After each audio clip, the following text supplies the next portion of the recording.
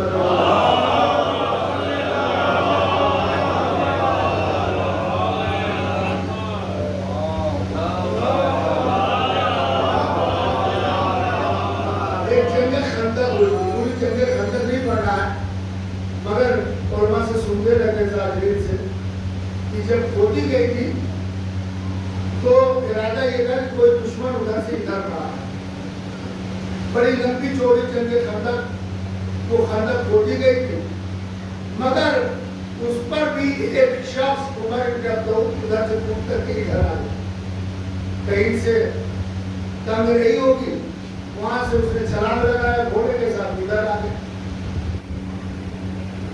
وہ خندق رسول کے دور میں کھودی گئی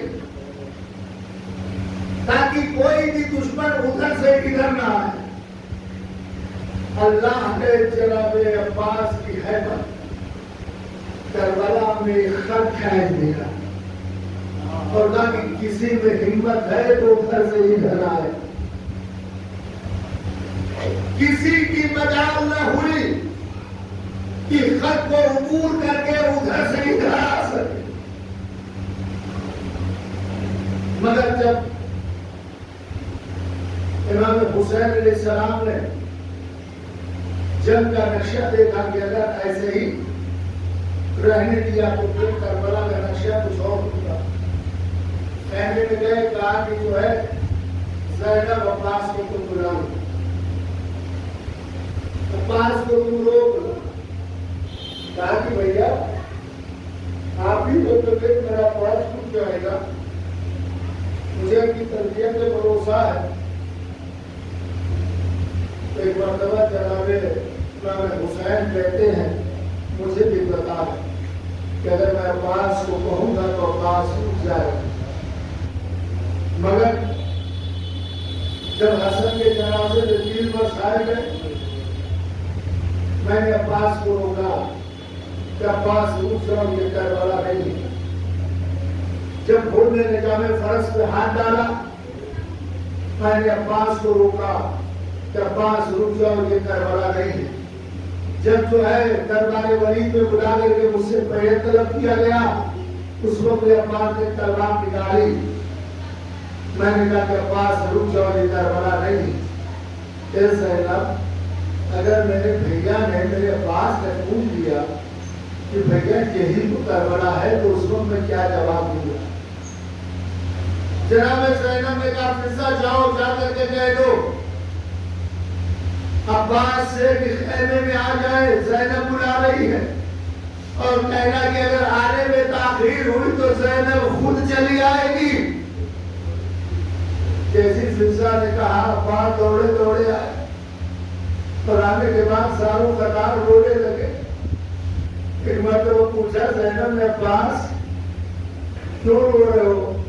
تاکہ بیوی خیمہ ہٹا دیا، مگر آئندہ سے خیمے سے باہر آنے کے لیے نہ کہیے گا، عباس برداشت نہیں کر سکتا کہ آپ خیمے کے باہر آ جائے۔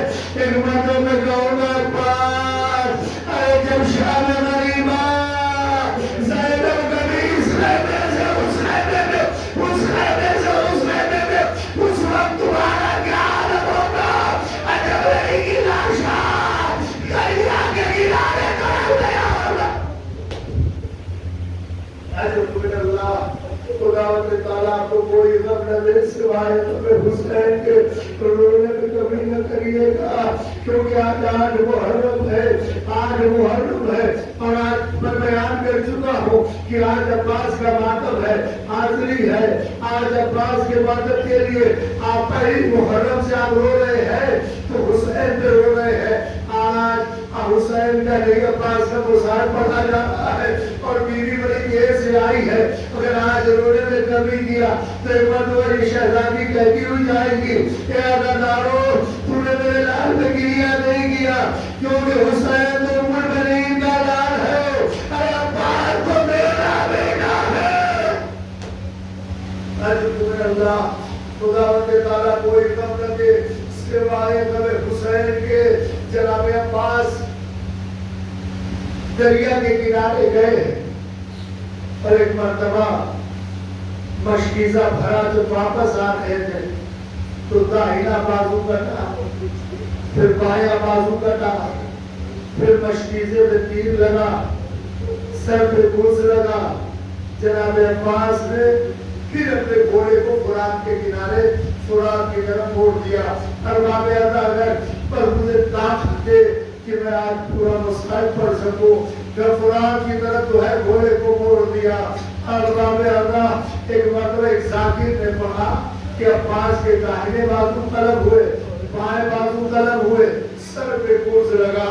ایک صاحب بیٹھے ہوئے تھے مجلس میں، فوراً روکا اور روکنے کے بعد کہا آپ کیسی بات کر رہے ہیں، جناب عباس کے سر پہ گوز کیسے لگ سکتا ہے؟ وہ اتنے طویل القامت تھے کہ جب گھوڑے پہ بیٹھتے تھے تو پیر زمین پہ خط کرتا تھا، ارے ان کے سر پہ گوز کیسے لگے گا؟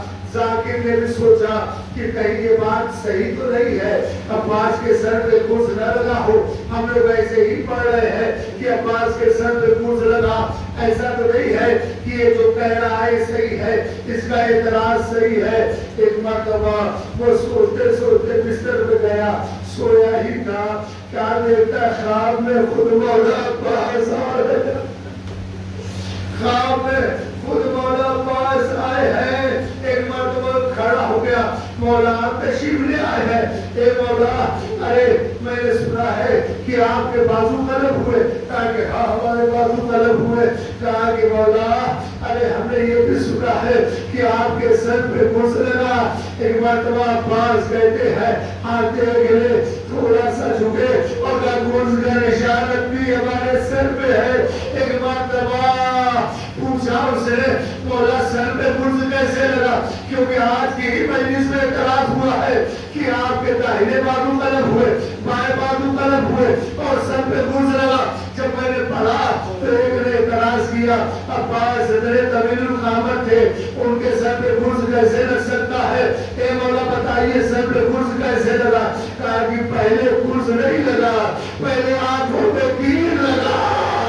ارے ایک آنکھ میں خون تھا، ایک آنکھ میں تیر تھا، راستہ نظر نہیں آ رہا تھا، تیر نکالوں کیسے؟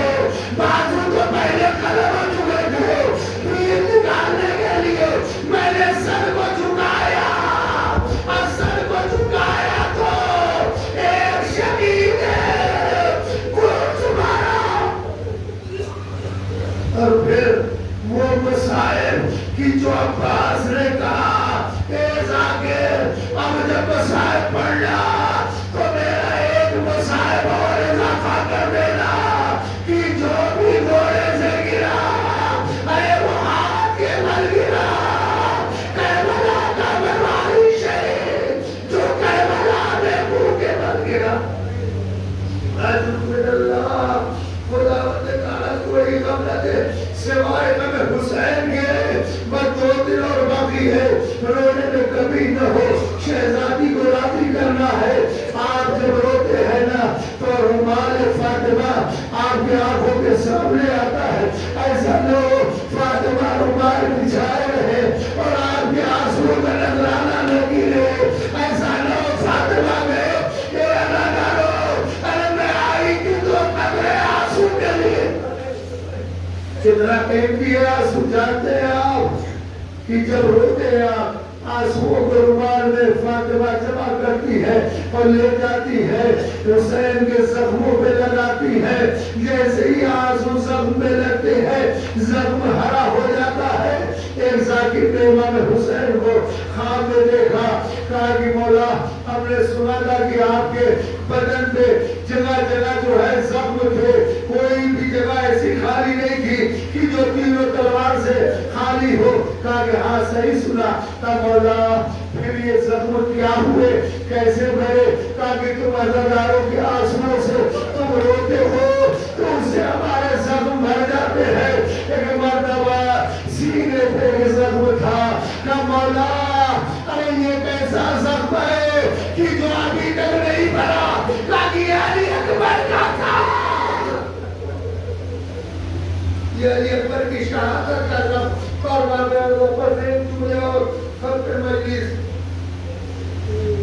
علامہ مہدی بہرالعلوم کا دور بعد سے 2500 سال پہلے روایت کرتے ہیں کہ ایک مرتبہ کربلا میں جناب عباس کے قبر کی مرمت کی بات ہوئی.